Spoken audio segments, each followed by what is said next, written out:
Here we go again. Right, okay, crank end play, if we can find it, is camshaft end float, they're calling it here. End float, big end float.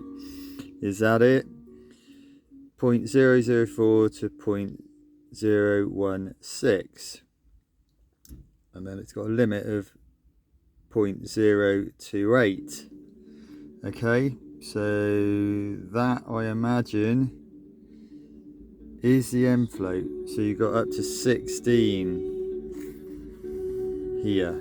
16. Right. I've just measured it with the vernier and I have got 0.13. So I'm just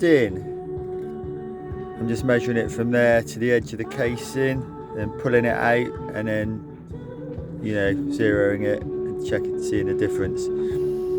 So it'll do for now. I can't get the, because this is an early 60s engine, the shims are smaller, which makes life a little bit more difficult. Well, actually bigger, weirdly, but the other shims I've got are in here,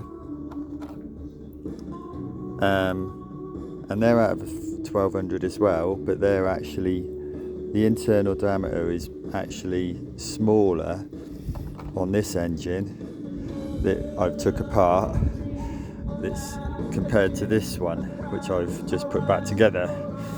So there you go. We're just going to sort of have to live with it. Alright, take it easy. One day this Beetle will be moving underneath here.